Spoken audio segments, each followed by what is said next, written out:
ಗಣಿನಾಡು ಬಳ್ಳಾರಿಯಲ್ಲಿ ಮೆಣಸಿನಕಾಯಿ ಬೆಳೆಯನ್ನ ಅತಿ ಹೆಚ್ಚಾಗಿ ಬೆಳೆಯಲಾಗುತ್ತೆ.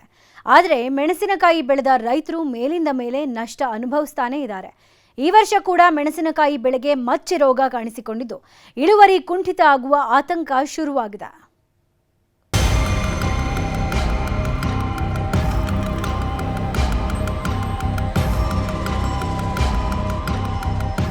ಹವಾಮಾನ ವೈಪರೀತ್ಯ ಜನರನ್ನ ಬಿಟ್ಟು ಬಿಡದೆ ಕಾಡ್ತಾ ಇದೆ. ಅಷ್ಟೇ ಅಲ್ಲ, ಮೆಣಸಿನಕಾಯಿ ಬೆಳೆಗೆ ಮಚ್ಚೆ ರೋಗ ಕಾಣಿಸಿಕೊಂಡಿದ್ದು ಇಳುವರಿ ಕುಂಠಿತ ಆಗೋ ಆತಂಕವಿದೆ. ಕಳೆದ 3-4 ವರ್ಷಗಳಿಂದ ಬಳ್ಳಾರಿ ರೈತರು ಮೆಣಸಿನಕಾಯಿಗೆ ಉತ್ತಮ ದರ ಇಲ್ಲದೆ ನಷ್ಟವನ್ನು ಅನುಭವಿಸಿದ್ರು. ಈ ವರ್ಷ ಉತ್ತಮ ದರ ಸಿಕ್ಕಿದೆ, ಆದರೆ ಇಳುವರಿ ಕುಂಠಿತ ಆಗೋ ಭೀತಿ ಶುರುವಾಗಿದೆ.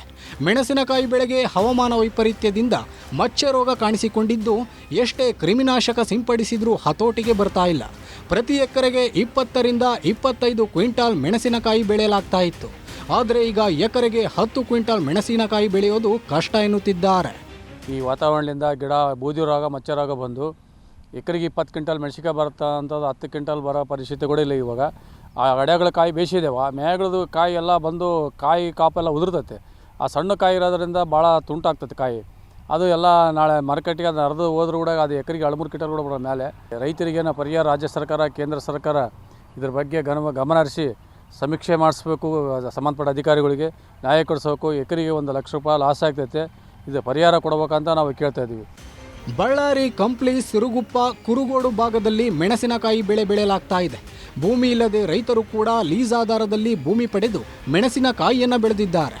ಪ್ರತಿ ಎಕರೆ ಮೆಣಸಿನಕಾಯಿ ಬೆಳೆಗೆ 1 ಲಕ್ಷದವರೆಗೂ ಖರ್ಚು ಮಾಡಲಾಗಿದೆ. ಮಚ್ಚೆ ರೋಗ ರೈತರ ಆತಂಕಕ್ಕೆ ಕಾರಣವಾಗಿದೆ. ಆದರೆ ತೋಟಗಾರಿಕೆ ಇಲಾಖೆ ಅಧಿಕಾರಿಗಳು ಮಾತ್ರ ಅಗತ್ಯ ಕ್ರಿಮಿನಾಶಕ ಸಿಂಪಡಿಸಿ ಮಚ್ಚೆ ರೋಗವನ್ನು ಹತೋಟಿಗೆ ತರಬಹುದು ಅಂತಿದ್ದಾರೆ. ಸಿರುಗುಪ್ಪ ಭಾಗದಲ್ಲಿ ಒಂದು 4000 ಹೆಕ್ಟೇರ್ ಪ್ರದೇಶದಲ್ಲಿ ನಾವು ಮೆಣಸಿನಕಾಯಿ ಬೆಳೆಯನ್ನು ಬೆಳೀತಾ ಇದ್ದೀವಿ. ಈಗ ಸದ್ಯ ಏನಂತಂದರೆ, ಈಗ ಡಿಸೆಂಬರ್ ಮಂತ್ನಲ್ಲಿ ಚಳಿ ಮತ್ತು ಶೀತ ಗಾಳಿಗೆ ಹಣ್ಣು ಕೊಳೆ ರೋಗ ಒಂದು ಬಾಧೆ ಕಂಡು ಬರ್ತಾ ಇದೆ. ಸೊ ಅದಕ್ಕೆ ಏನು ಅಂತಂದರೆ, ರೈತರು ಈಗ ತಾವು ತಕ್ಷಣ ಅದಕ್ಕೆ ಒಂದು ಬೇಸಾಯ ಕ್ರಮದಲ್ಲಿ ಒಂದಂದರೆ ಔಷಧಿ ಸ್ಪ್ರೇ ಮಾಡಬೇಕಾಗ್ತದೆ. ಒಂದು ಕಾರ್ಬನ್ ಡೈಜಿಮ್ ಅಂತ ಒಂದು ಶಿಲೀಂಧ್ರನಾಶಕ ಬರ್ತದೆ, ಅದನ್ನು 1 ಗ್ರಾಮ್ ಪ್ರತಿ ಲೀಟರ್ ನೀರಿಗೆ ಹಾಕಿ ಸ್ಪ್ರೇ ಮಾಡಬೇಕು. ಮೆಣಸಿನಕಾಯಿ ಬೆಳೆದ ರೈತರು ಪ್ರತಿ ವರ್ಷ ಕೈ ಸುಟ್ಟುಕೊಳ್ಳುತ್ತಲೇ ಇದ್ದಾರೆ. ಈ ವರ್ಷ ಉತ್ತಮ ದರ ಸಿಕ್ಕರೂ ಮಚ್ಚೆ ರೋಗದಿಂದ ಇಳುವರಿ ಕುಂಠಿತ ಆಗ್ತಾ ಇದ್ದು ರೈತರು ನಷ್ಟ ಅನುಭವಿಸಬೇಕಾಗಿದೆ. ಅಧಿಕಾರಿಗಳು ಮಚ್ಚೆ ರೋಗ ನಿಯಂತ್ರಣಕ್ಕೆ ಸೂಕ್ತ ಔಷಧಿಯ ಸಲಹೆ ಕೊಟ್ಟರೆ ಪರಿಹಾರ ಸಿಗಬಹುದು. ಬಸವರಾಜ್ ಹರನಹಳ್ಳಿ, ನ್ಯೂಸ್ 18, ಬಳ್ಳಾರಿ.